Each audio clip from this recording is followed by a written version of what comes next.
Yo, what's going on, guys? I hope you're well. And today we're going to explain this trade that we took after the CPI news data release. And let's get right into it.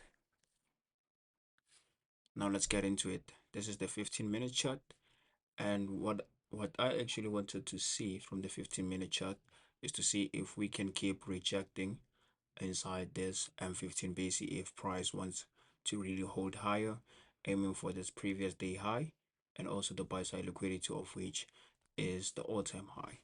So what I wanted to see is price just reject from here and go high. And from the midnight open, price was just trading lower and a bit lower again, of which I think this was just spending a lot of time below the midnight open to lead people to the wrong side. And actually at the 8:30 when we had the news release, this is where we started to take off, taking out this high. Now let's move to the 5 minute. Going into the 5 minute, yes, we saw price take higher, and it is important to note that on CPI day, you should you should avoid trading right before the CPI news release due to the high volatility and unpredictability. And also consider trading after the CPI data release when the market may be settled and clearer trends can be identified. So in this case, you wait for the CPI data to be released and have this movement for people to just chase it and try to overtrade on it. This is where a lot of people get excited for this movement and a lot of people try to chase it. So in this case, I felt like it's going to continue to the all-time high, but when we had this deep retracement, this is where I had to pay more attention to how I'm going to approach today's trading day. So now, when we go to the 1 minute, what happened is that, wait, let me bring the lipstick. There we go. Now we have more information, but missed this here. So now, what we had is that price now at the opening bell went higher, of which I avoid trading because at 9:30 we could see a deceptive move. So this price action higher made me think we can see a lot coming. So going high, I know a lot of people try to take trades here to continue to the buy side liquidity, but you should be careful when we have such high momentum news release because now everyone is chasing this movement higher.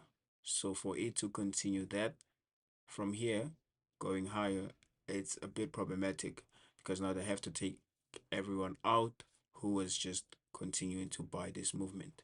So even here, when we have the structure here, we have a first presented FVG, and this could be a market structure shift in your eyes, and also you get a trade here, which makes sense. I'm not gonna lie, continuing to the all-time high, but I like to be careful and wait for price to be more clearer.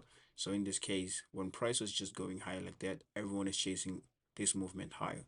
This is why you see a little retracement there. And then when we have the 9:30 opening bell also goes higher. So this could be a deceptive move. So I had to just wait because I don't really trade at 9:30 open. I wait for more information.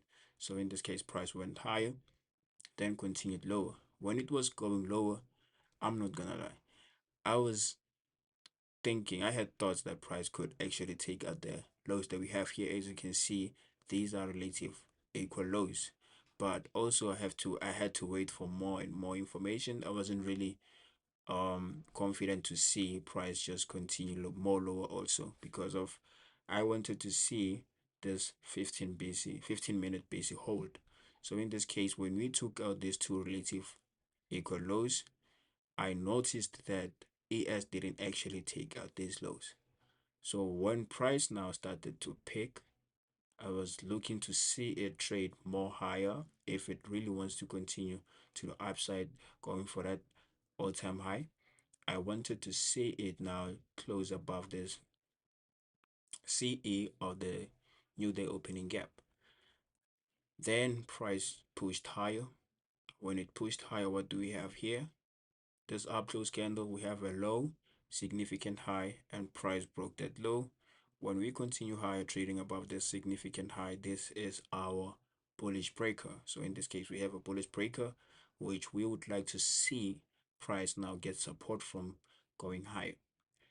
So when we traded above that, this confirmed the bullish breaker when we just close above this up close candle. And I like how it closed above it. We have this BC here, an FVG, and a breaker, which aligns so perfect. So in this case, when I saw that happen and also trading above the new day opening gap, this was more convincing to me, because now if I take a trade here and it decides to have a deeper retracement, I would also like to see price uh bounce on the new day opening gap, finding support on it. So we have a lot of facts on this trade. When price now pushed higher, closing above here, leaving this BC, we have a breaker, we have a new day opening gap, and we have this BC.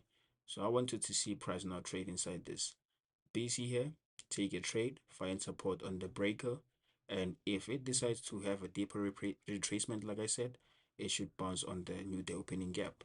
But we had a nice reaction just there. After taking the trade, price pushed higher, and we had this complicated price action. I was patient enough because I knew this would move at the next macro. We had a next macro, and this is just distortion, which makes people get bored or out of the trades. So in this case, price started to move a little bit higher, but when we moved above or closed above the first presented FVG, I wanted to see support from it.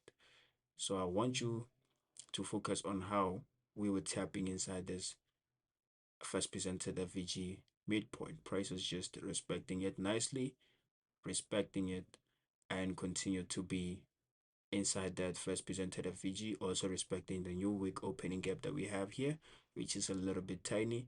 Price is just respecting it. So it was just playing it around or in between the first presented FVG and also the new week opening gap. But also, we have this down close candle, which is our order block.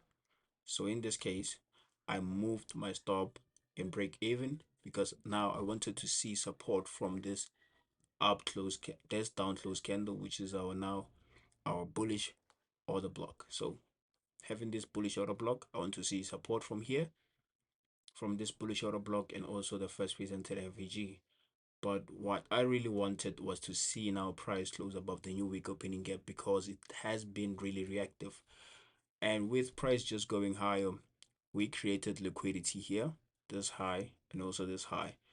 And remember, we were aiming for the all-time high from the beginning. So now it makes it more um, more sufficient, if I may say, for price now, or more understandable for price now to go to the buy side, having this liquidity engineered just right there. So took a trade there, went higher, expected to see support from this up close, well, down close candle, which is an bullish order block. Also the first presented FVG. Price took time, waited for the macro because now we are in break even. Price went a little lower, respected this down close candle being our bullish order block, and went higher. When going higher now, we left this down close candle. This is also our order block. Price reacted on it. We had this small BC, nice reaction on it, also tapping on this high of this bullish order block. Nice reaction, and then we continue higher, taking out this high, and moving to the all-time high. Took the first partial just there on this high so that I can have something.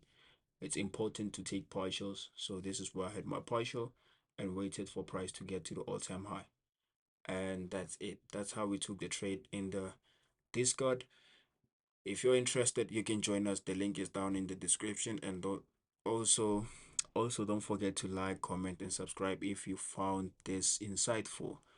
Thank you for watching this, and be safe.